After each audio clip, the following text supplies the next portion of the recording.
Arsenal performance there. A lot of people are talking about Arsenal, what they might do this season, but what about Crystal Palace? Because they showed at the back end of last season under Patrick Viera that they're really heading in the right direction. They showed last season how tough they are, how difficult they are to beat, and how consistent they were at home, especially against the big teams, that they got some great results. They had that result against us, and hopefully we learned a lot of lessons that day, because especially 30 minutes that we were nowhere near the standards that we needed, and we paid the price for it.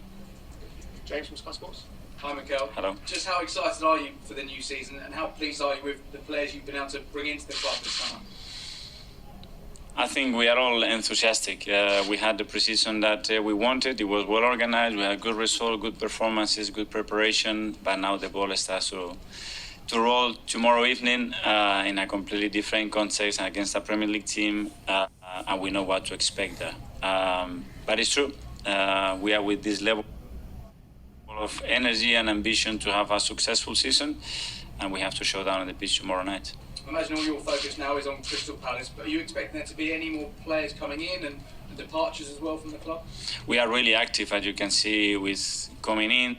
Players are going to have the need to leave, some others to move, and everything is open still. The first 3 episodes of the All or Nothing documentary is out today. There's been a lot of talk in the build-up with some of the trailers that have been released this week. Has that been a distraction at all? No, well, the distraction or the attraction was last year having them here every single day. But at the end, we try to work together, try to make sure that that whatever is produced is the reality of how this football club is run, the passion of its people, the aims and responsibility that we all have to make it work, and how much we care and love the club, and how much enjoyment we want to bring to our people. Do you have a quick update on an injury front? Smith Rowe, Tierney, Tomiyasu, and when do you think we'll see Viera in action?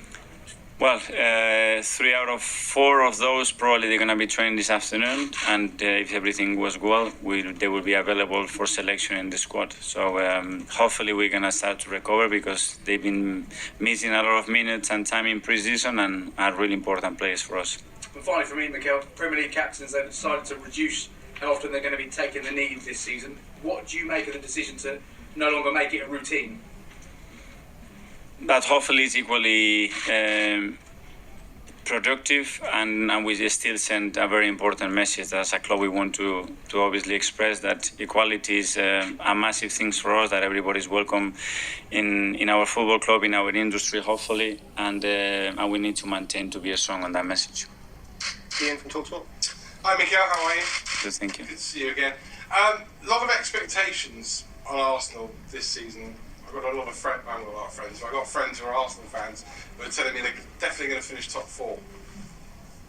It's great that people are excited, but I think there is a big excitement across the Premier League, because a lot of clubs have done a lot of businesses. They are getting stronger and stronger, and the competition is really big. We focus on what we can do, what we want to do, and we want to be at the top of that table.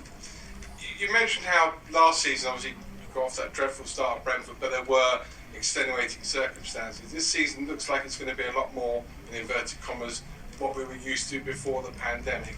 So does that increase the pressure on you, the fact that this is your first full season whereby there'll be no excuses for it? Well, watching the pressure that I had after one game, I don't think it's going to be bigger than that, because at the end of the day, people doesn't want to look at the context, just looks at the result and what happened and how we started. And at the end of the day, we're going to be judged on whether we win football matches or not. It's as simple as that. You've chosen Martin Odegaard as captain. Can I ask you, first of all, why? What does he bring to the role? And secondly, in the last few years, it's not exactly been a role where some players have thrived. It's been maybe a bit of a curse for them. Well, this season we had the opportunity to do it in the way that I believe could work. Picking a player, in this case Martin, that he's been with us for 18 months, that in my opinion represents the values of this football club in the perfect way.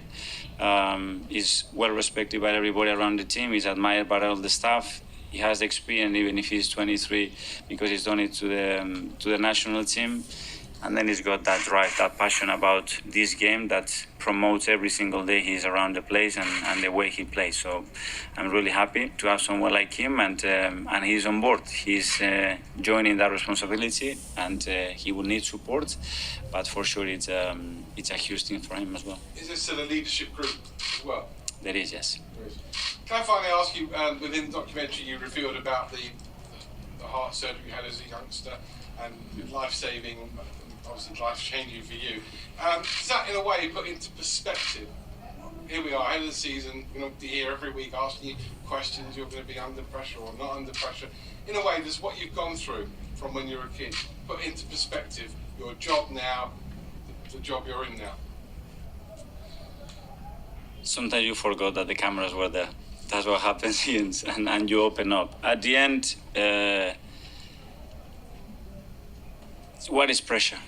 Comparing with what?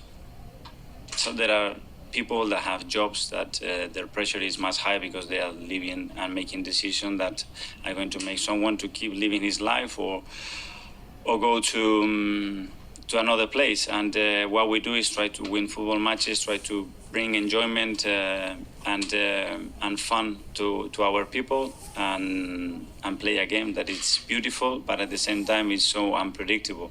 And sometimes we need to look things with a bit of perspective as well. Thanks, Mikel. Good luck this season. Thank you. Thanks, Ian. George from BBC. Thanks, Dan. Mikel, hello. In the time that you've been here, do you think this is the most excited you've been as a manager because of the players you've got at your disposal this season?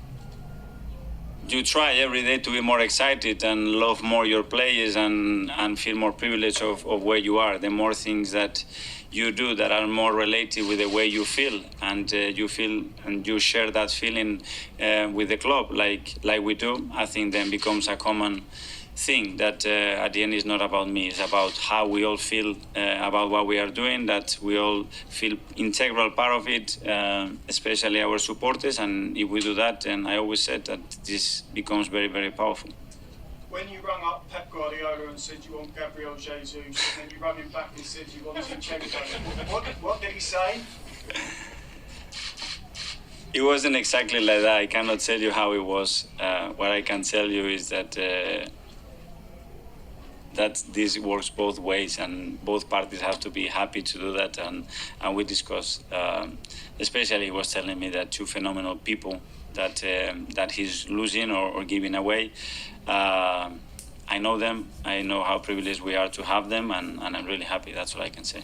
I imagine you need to get some players out. Can you just give us what happened with Bernardo letting him go with Hector Bellerin, please? Well, with Ben at the end, it was just a professional relationship that it was difficult to sustain, obviously, because he's a player that in the last 11 years always has started games, that he's so used to it. He's an international player.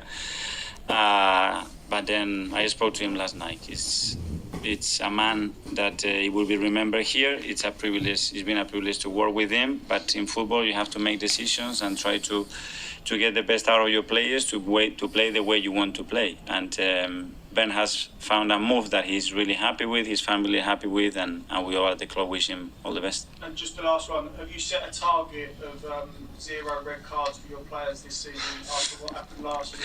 I told you last time it's better not to talk about it, and the less we talked about it, I think the better it comes, so hopefully we can achieve that. Thank you. Thanks, George. Finally, in the broadcast section, James from ESPN.